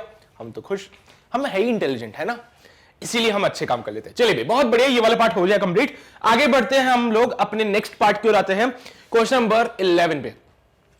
क्वेश्चन नंबर 11 हमसे कहता है कि अगर ए वेक्टर आपका 3 आई कैप प्लस 4 जे कैप है, सो राइट द 4 वेक्टर्स, 4 आपको ऐसे वेक्टर बताने हैं such that vector A not equal to vector B, but magnitude of A should be equal to magnitude of B. क्या बोला गया? अगर ए वेक्टर आपके पास ये है, तो ऐसे 4 बी वेक्टर बताइए, 4 वेक्टर बताने आपको such that A vector not equals to B vector, A vector B के बराबर नहीं होना चाहिए, लेकिन उनके मैग्नीट्यूड बराबर होने चाहिए। अच्छा, मैग्नीट्यूड बराबर करने हैं, तो पहले तो ये कंडीशन को प्रूव कर ले, इस कंडीशन को सेटिस्फाई कर ले हम लोग। चलो भाई, कंडीशन सेटिस्फाई करते हैं। तुम्हारे पास ए वेक्टर है, नाउ यू नो बेटर कि ए का मैग्नीट्यूड जब फाइंड आउट करेंगे तो कितना बनेगा? अंडर रूट ऑफ इसका स्क्वायर 9, इसका स्क्वायर 16, सॉल्व करा, अंडर रूट ऑफ 25 मिला, and your answer comes out be 5। तो ए का मैग्नीट्यूड जो है वो है 5। उसने बोला है वही बी का भी मैग्नीट्यूड होना चाहिए, बहुत बढ़िया, ये बी का भी मैग्नीट्यूड मिल गया। अगली बात हमसे ये कही गई कि बी का वेक्टर बताओ, तो मैंने बोला बी वेक्टर को लिखने का तरीका होता है b cos theta i cap plus b sine theta j cap. ये कहां से लिखा आपने? ये कहां से लिखा? अरे याद करो, जब हम एक कार्टेशियन कोऑर्डिनेट सिस्टम में डील करते थे तो बोलते थे ये एक्स एक्सिस, ये वाई एक्सिस, ये बी वेक्टर इधर ऐसे बनता था, है ना, और मान लीजिए इस बी वेक्टर ने थीटा एंगल बना रखा है, तो यहां पे कौन सा कंपोनेंट बनेगा? बी कॉस थीटा, तो मैंने लिख दिया B cos theta i cap. इधर की तरफ कौन सा कंपोनेंट बनेगा? बी साइन थीटा, तो मैंने लिख दिया बी साइन थीटा, और वाई एक्सिस की तरफ है इसलिए जे कैप लगा दिया। सर आपने थीटा यहां से लिया, तुम्हारी मर्जी, तुम यहां से ले लो थीटा, कोई दिक्कत वाली बात नहीं है। तुम ये थीटा यहां पे ले लोगे, कोई दिक्कत वाली बात नहीं है, तुम्हारी मर्जी है वो, है ना। तो मैंने थीटा वहां पे ले लिया एक्स एक्सिस से, तो एक्स से लिया थीटा, तो बी कॉस थीटा नीचे बन गया और बी साइन थीटा इधर बन गया। अब इसमें जो बी है उसकी वैल्यू हमें पता है 5 है, सो बी वेक्टर को लिखा जा सकता है 5 cos theta i cap plus 5 sign theta j cap. तो भाई बी के फॉर्मूले में लिखा गया 5 cos theta i cap plus 5 sign theta j cap. तो ओवरऑल जो मैंने बात करी वो है बी वेक्टर के लिए, लेकिन उसने बोला है 4 वेक्टर बताइए ऐसे बी के 4 वेक्टर बताइए। तो मैंने बोला ठीक है भाई, कोई बात नहीं, लो भाई पहला वेक्टर जब थीटा को 0 पुट करेंगे तो अब इसमें चेंज क्या कर सकते हो? थीटा को चेंज कर सकते हो। पहला मैंने बोला थीटा इक्वल्स टू 0 कर दो, थीटा इक्वल्स टू 0 कर दो, और जैसे ही थीटा 0 हुआ क्या देखा? बी वेक्टर पहले वाले केस में बी वेक्टर है ना, b1 बोल देता हूं इसको b1 बोल देता हूं। कितना रहा है 5 cos 0, 5 cos 0 i cap plus 5 sin 0 j cap. अब cos 0 1 होता है तो ये तो हो जाएगा 5 i कैप, sin 0 0 होता है तो ये तो 0, हो गया 5 i कैप। अरे वाह, पहला वेक्टर तो मिल गया हमें 5 i कैप। मैग्नीट्यूड देखो 5 आ रहा है, हाँ मैग्नीट्यूड 5 आ रहा है। क्या a वेक्टर b वेक्टर के बराबर है? नहीं, a वेक्टर तो है 3 i cap plus 4 j cap, और ये जो हमें मिल रहा है वो है 5 i कैप। नहीं है, ये इक्वल नहीं है, ये इक्वल नहीं है, बस इसके मैग्नीट्यूड सेम है, बस इसका मैग्नीट्यूड सेम है। तो पहला हो गया थीटा इक्वल्स टू 0। दूसरा वाला सॉल्व करो, थीटा को कितना ले, 30 ले ले, 30 डिग्री, हाँ ले लो। मैं तो सिर्फ वो वाली वैल्यू ले रहा हूं जिनका cos थीटा sin थीटा पता है हम लोगों को। तो 0 के बाद 30 डिग्री का पता है तो 30 ले लिया। इसके लिए b2 लिख दूं मैं, सो b2 vector comes out b, कितना बनेगा 5 cos 30, लिख दो 5 cos 30 i cap plus 5 sin 30 j cap. Solve करा, 5 cos 30 की वैल्यू √3/2, sin 30 की वैल्यू 1/2। लो भाई, ये तुम्हारे पास b2 वेक्टर भी बन गया, ये तुम्हारे पास b2 वेक्टर भी बन गया। सो b2 वेक्टर क्या आ रहा है 5√3 i cap by 2, 5√3/2 i cap 5/2 j cap. तो देखो b2 और a क्या इक्वल है? क्या नहीं, तो इक्वल नहीं है, लेकिन इसका मैग्नीट्यूड 5 आएगा। नहीं है भरोसा, करके देख लो, एक बार करके देख लो, भरोसा नहीं है तो 5 आएगा इसका मैग्नीट्यूड। ठीक है, ये तो दो वेक्टर तो बना दिए, तीसरा बनाऊं क्या? रफ पेज पे सॉल्व कर ले तीसरे वाले वेक्टर के लिए। सो इसको रफ पेज पे सॉल्व करते हैं, एक मिनट रुक जाओ। अगर मैं थीटा को 45 डिग्री ले लूं, फिर b3 बन जाएगा ये, it comes out be 5 cos 45 degree i cap plus 5 sin 45 degree j cap. क्या ये बात सही है? बोलो तो। अब क्या होगा तुम्हें पता है, cos 45 sin 45 1/√2 होते हैं।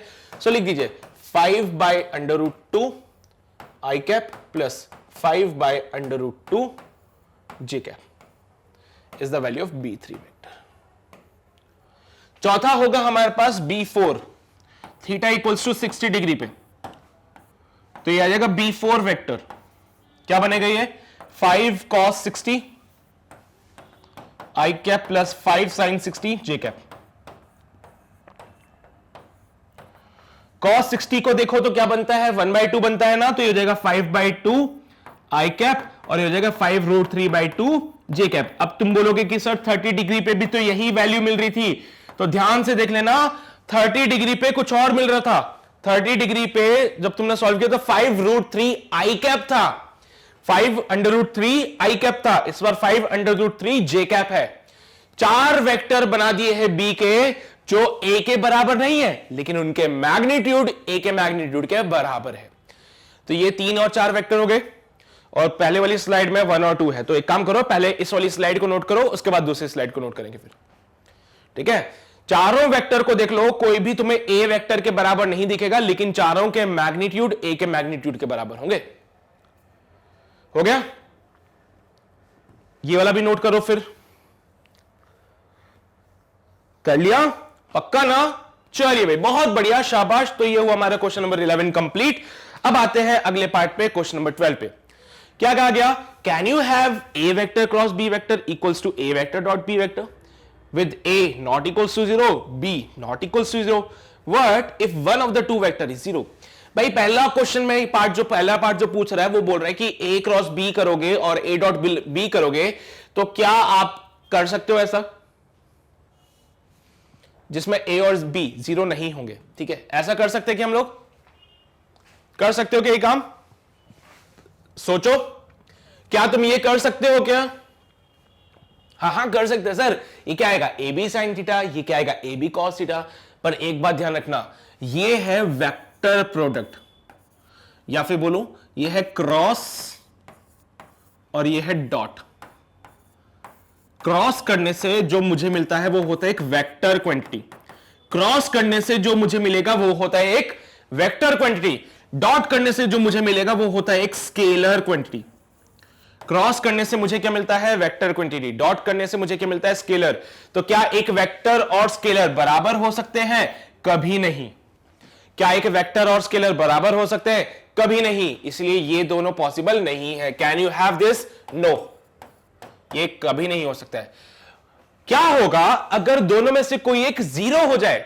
इफ आइदर ए और बी इज जीरो, अगर दोनों में से कोई भी एक जीरो हो जाए, फिर कोई भी एक इसमें जीरो हो गया तो इसका आंसर होगा ए वेक्टर क्रॉस जीरो। यहां पे ए वेक्टर डॉट जीरो, मैंने क्या किया, बी वेक्टर को जीरो लिख दिया, बी वेक्टर की जगह मैंने क्या किया, जीरो कर दिया, तो ये तो जीरो वेक्टर बन गया। ये क्या हो गया, जीरो वेक्टर बन गया। अब जब इसको करोगे तो आंसर क्या मिलेगा, जीरो, इसको करोगे तो आंसर क्या मिलेगा, जीरो।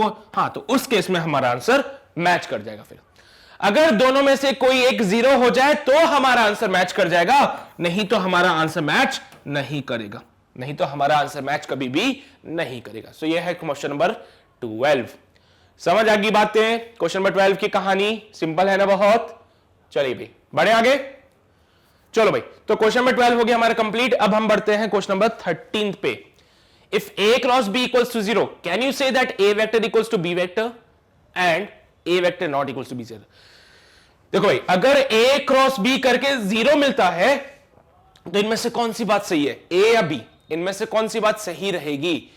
a क्रॉस b करेंगे तो 0 मिलेगा। चलो आओ चेक करते हैं।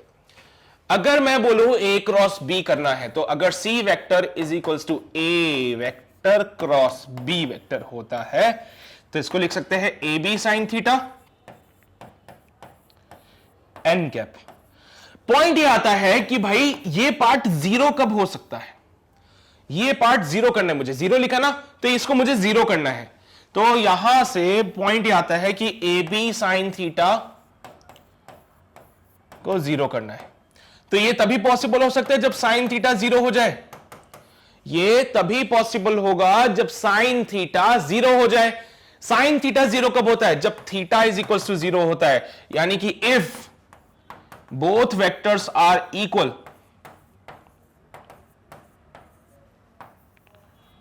पैरेलल बोलना ज्यादा सही है क्योंकि इक्वल की बातें नहीं है, पैरेलल की बातें हैं।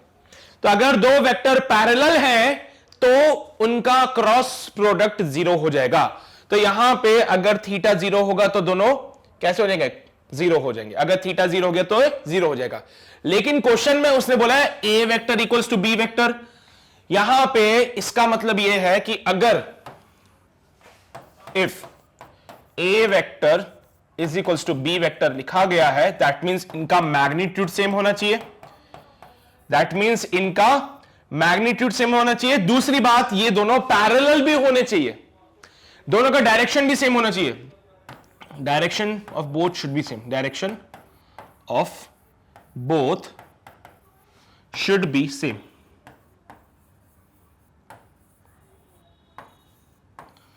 तो क्या बात बोली गई, बात ये बोली गई कि अगर ए और बी इक्वल है दैट मींस इनका मैग्नीट्यूड सेम है और डायरेक्शन भी सेम होगी। डायरेक्शन सेम होने का मतलब यही है कि दोनों पैरेलल होने चाहिए। डायरेक्शन सेम होने का मतलब क्या है, दोनों को पैरेलल होना चाहिए। ए क्रॉस बी करोगे तो ए बी साइन थीटा मिलेगा, साथ में एक डायरेक्शन भी आएगा। ए क्रॉस बी करोगे तो मिलेगा ए बी साइन थीटा और एक डायरेक्शन आएगा। लेकिन उसने बोला ये पार्ट जीरो होना चाहिए, ए क्रॉस बी करो तो जीरो मिलना चाहिए। ये पार्ट जीरो तभी हो सकता है जब ये A B sine theta zero हो। डायरेक्शन को जीरो कैसे करोगे तुम लोग, डायरेक्शन को जीरो कर सकते हो नहीं ना। तो ये पार्ट जीरो होगा तभी हमें पूरा आंसर जीरो मिलेगा। तो इसको जीरो करने की कोशिश की, ए और बी तो मैग्नीट्यूड होते हैं, मैग्नीट्यूड जीरो नहीं हो सकते ना, तो हमने साइन थीटा को जीरो कर दिया। साइन थीटा को जीरो किया तो मतलब समझ आया कि दोनों वेक्टर हमारे पैरेलल जाएंगे एक ही डायरेक्शन में। अब दूसरी बात यह है कि अगर ए ऑप्शन को देखो, ए ऑप्शन को अगर वो बोलता है ए इक्वल टू बी, अगर उसने बोला ए इक्वल टू बी तो इसके दो मतलब होते हैं। पहला मतलब यह है कि भैया इनका मैग्नीट्यूड बराबर होना चाहिए। दूसरी बात कि इनका डायरेक्शन सेम होना चाहिए। अगर एक इधर जाता है तो दूसरे को भी इधर ही जाना है, तो ही ये इक्वल वेक्टर्स कहलाते हैं। अगर एक इधर जा रहा है तो दूसरे को भी इधर जाना है, ऐसा नहीं कि एक इधर जा रहा है एक तुम्हारी तरफ आ गया, तो ये इक्वल वेक्टर्स नहीं है। फिर तो इक्वल वेक्टर के लिए क्या है, उनके मैग्नीट्यूड सेम होने चाहिए, उनके डायरेक्शन सेम होने चाहिए, यानी कि दोनों पैरेलल होने चाहिए विद द सेम मैग्नीट्यूड। तो अगर हम बोले a vector cross b vector equals to 0, तो ये बात बिल्कुल सही है। अच्छा, और एग्जांपल से भी समझाओ इसको, और एग्जांपल से समझते इसको। देखो उसने क्या बोला, क्या करना है, a vector cross b vector को 0। अच्छा, आई कैप क्रॉस आई कैप करते हो, क्या आंसर मिलता है 0। जे कैप क्रॉस जे कैप करते हो, क्या आंसर मिलता है 0।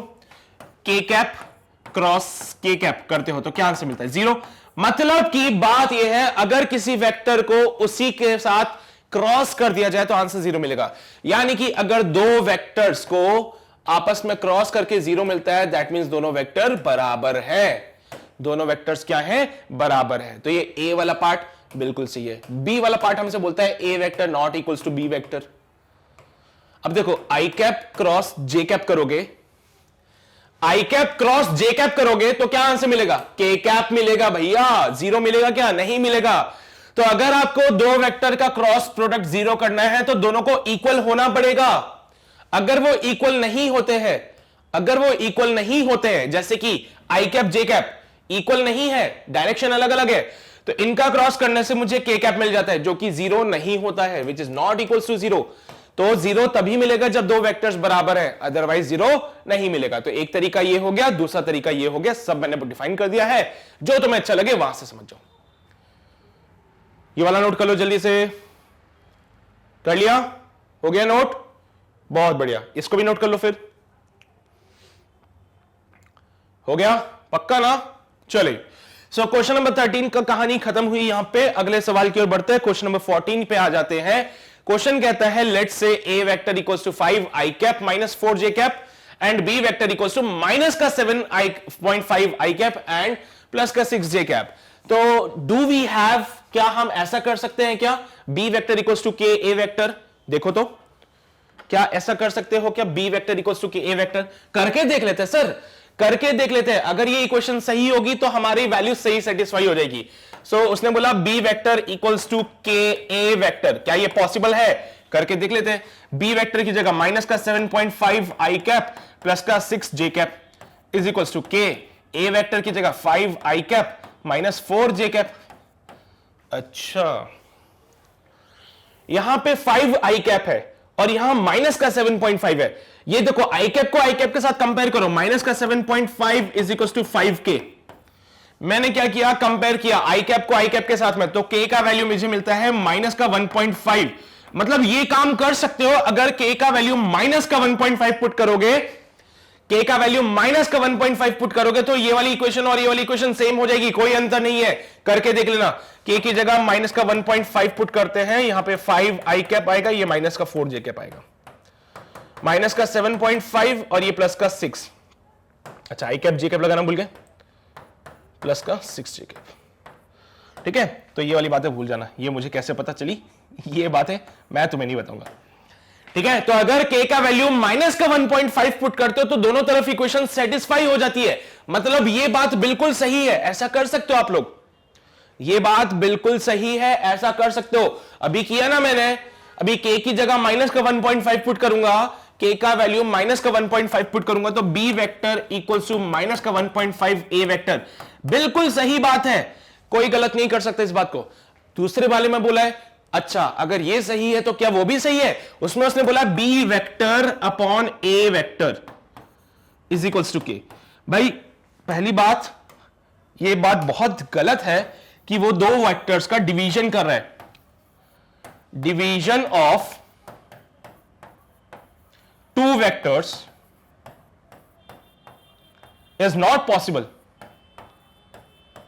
दो वेक्टर्स का डिवीजन नहीं होता है भैया। दो वेक्टर्स को प्लस कर लो, माइनस कर लो या मल्टीप्लाई कर लो, डिवाइड कमी नहीं हो सकते। तो ये वाली बात बिल्कुल गलत है उसकी।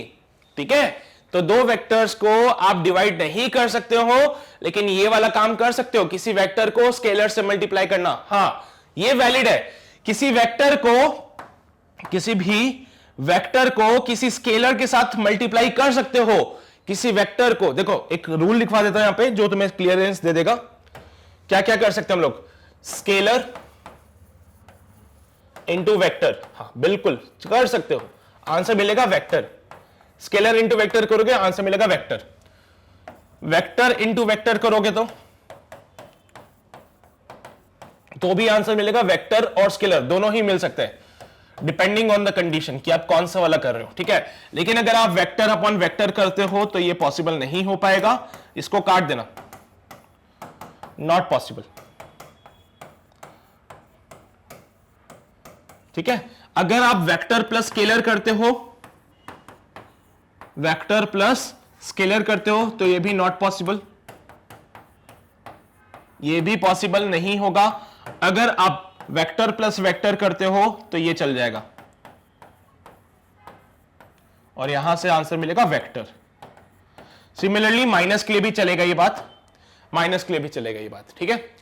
तो scalar vector, scalar into vector करो, वेक्टर इंटू वेक्टर करो तो आंसर मिल जाते हैं। वेक्टर अपॉन वेक्टर पॉसिबल नहीं है, वेक्टर प्लस माइनस स्केलर करोगे पॉसिबल नहीं है, वेक्टर प्लस माइनस वेक्टर करो तो भी पॉसिबल है। तो ये कुछ पॉइंट्स है जो इंपॉर्टेंट है, इनको नोट कर लेना, यहां से चीजें क्लियर आ जाएगी, बहुत ज्यादा चीजें बहुत क्लियर हो जाएगी। स्केलर इंटू वेक्टर करोगे तो वेक्टर ही मिलेगा, वेक्टर इंटू वेक्टर करने से स्केलर भी मिल सकता है, वेक्टर भी मिल सकता है, डिपेंडिंग ऑन कि कौन सा वाला कर रहे हो। वेक्टर अपॉन वेक्टर नहीं होता है, वेक्टर में स्केलर को प्लस माइनस करोगे तो पॉसिबल नहीं है, और वेक्टर में प्लस माइनस वेक्टर करोगे तो फिर से आंसर वेक्टर ही मिलेगा। याद रखना बातें, हो गया, कर लिया नोट, पक्का, चलिए भाई बहुत बढ़िया। सो ये वाला पार्ट भी क्लियर हुआ तुम्हें। वेक्टर अपॉन वेक्टर पॉसिबल नहीं है, लेकिन किसी वेक्टर को स्केलर से मल्टीप्लाई कर सकते हो, तो ये वाली बात बिल्कुल सही है, ठीक है। चलो भी नोट कर लिया, ये वाला भी कर लिया, बहुत बढ़िया, शाबाश। So this is all about the short answers questions, ठीक है। और अगर ये वीडियो देखना चाहते हो तो you can join us on the website, ठीक है। तो वेबसाइट पे भी अगर देखो बाद में भी देखनी होती है, ऐसा तो नहीं है कि एक बार देख के तुम्हें सब कुछ याद हो गया। इन केस तुम्हें जरूरत पड़ जाए बाद में फिर से वीडियो देखने की, so you can join us the website, क्योंकि वहां पे ये वीडियो आपको बहुत इजीली अवेलेबल हो जाएगी, बिकॉज वेबसाइट पे हर एक वीडियो अरेंज फॉर्मेट में अवेलेबल है, और ये अरेंज वीडियोस डेफिनेटली आपके लिए बहुत बेनिफिशियल रहेगी। अपार्ट फ्रॉम दिस एक और बेनिफिट है अगर आप वेबसाइट पे ज्वाइन करते हो, क्योंकि कोई भी वीडियो अगर आप देखते हो तो it includes the complete description of that course. उस कोर्स का कंप्लीट डिस्क्रिप्शन वहां पे अवेलेबल होगा, जो आपको हेल्पफुल रहेगा चीजों को समझने के लिए, ये पता करने के लिए भाई क्या क्या पढ़ना है उसमें हमें। अपार्ट फ्रॉम दिस अगर YouTube पे कंटिन्यू करते हो, so don't forget to subscribe the channel, bell icon को दबा लो, सो दैट कोई भी नोटिफिकेशन मिस ना हो। बहुत इंपॉर्टेंट चीजें तुम्हारे कॉम्पिटिटिव एग्जाम के पॉइंट ऑफ व्यू से यहां पे बताई जा रही है, और उन चीजों को मिस बिल्कुल भी मत करना। So don't forget to subscribe the channel और शेयर कर दो यार, बिकॉज शेयर करोगे तभी तो सब तक ये चीजें पहुंचेगी, और हर उस बच्चे तक ये चीज पहुंचाने की रिस्पॉन्सिबिलिटी आप लोगों की है, बिकॉज वी वांट ये फ्री क्वालिटी एजुकेशन हर बच्चे तक पहुंचे। करोगे ना काम?